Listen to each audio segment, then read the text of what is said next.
या ठिकाणी डॉक्टर बाबासाहेब आंबेडकर म्हणाले होते, मला या संविधानातून केवळ राजकीय लोकशाही नको आहे, तर सामाजिक आणि आर्थिक लोकशाही देखील या संविधानातून आली पाहिजे. आणि हे तत्व मी फ्रेंच चळवळीतनं घेतलेलं नाही, तर भगवान गौतम बुद्धांच्या तत्वज्ञानातनं घेतलेलं आहे, हे या ठिकाणी त्यांनी सांगितलं. आपण जर बघितलं, जसं मी आधी सांगितलं की नंदलाल बोस यांनी भारतीय संविधानाच्या मूळ हस्तलिखित प्रतीचं सुशोभीकरणाचं काम केलं. त्याच्यामध्ये सुशोभीकरण कसं करण्यात आलेलं आहे? भारतीय कला, भारतीय संस्कृती, भारतीय मूल्य सांगणारी आरेखने, महाभारत, रामायण, भगवान गौतम बुद्ध, भगवान महावीर, धर्मचक्र, छत्रपती शिवाजी महाराज, हे सगळे आमच्या संविधानाच्या मूळ प्रतीमध्ये त्या ठिकाणी आढळतात. संविधानाच्या मूळ प्रतीत आढळतात. म्हणजे हे सगळं वापरत असताना त्याच्या पाठीमागचा हेतू काय आहे?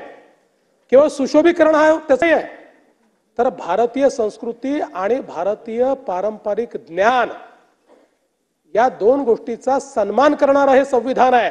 हे कोणाकडनं उचलेगिरी करून आणलेलं नाही आहे, तर यातलं मूळ तत्व हे आमचं आहे. आणि म्हणून याच्यामध्ये शिंग असलेला बैल हे सिंधू संस्कृतीचं त्या ठिकाणी एक प्रकारचं दर्शन घडवतो, कारण त्याचा सिंबॉल हे शिंग असलेला बैल आहे. मोंजोदाडोची आपली जी प्राचीन परंपरा आहे ती याच्यामध्ये पाहायला मिळते. गुरुकुलची चित्र ही एक संपन्न शैक्षणिक परंपरा या संविधानात दाखवते. लंकेतनं सीतेची सुटका देखील या संविधानाच्या मूळ प्रतीमध्ये दाखवलेली आहे.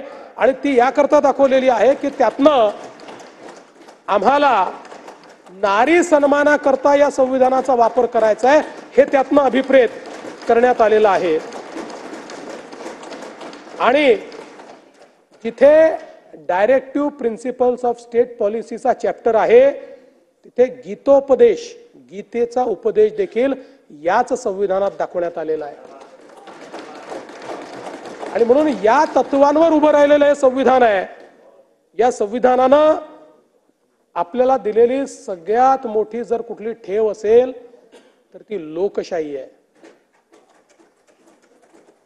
आणि ही लोकशाही जेव्हा आपण रामराज्याची चर्चा करतो, महात्मा गांधी नेहमी म्हणायचे की आपल्याला रामराज्य आणायचंय. रामराज्य आणायचा अर्थ काय आहे?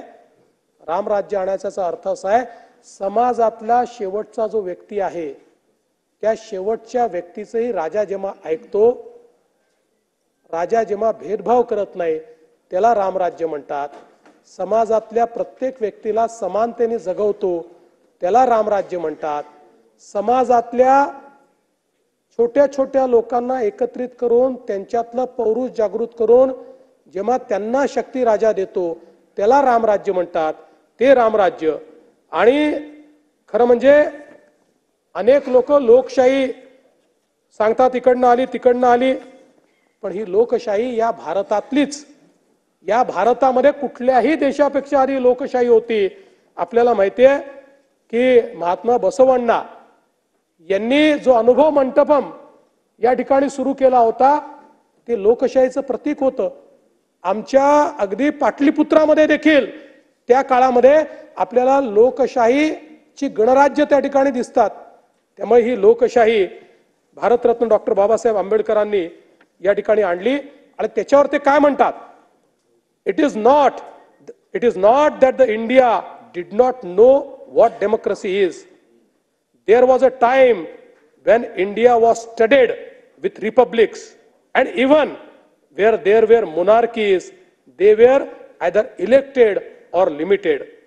They were never absolute. It is not that India did not know parliaments or parliamentary procedures.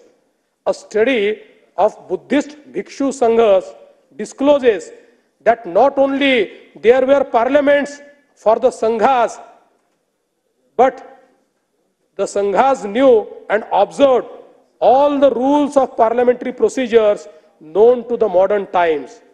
They had rules regarding sitting arrangements, rules regarding motions of resolution, quorum, whip, counting of votes, voting by ballot, censure motion, regularization, res judicata, etc. Although these rules of parliamentary procedures were applied by the Buddha to the meetings of the Sangha, as he must have borrowed these rules from the political assemblies functioning in our country at that time. त्यामुळे या संविधानातली तत्व ही भारतीयच तत्व आहेत.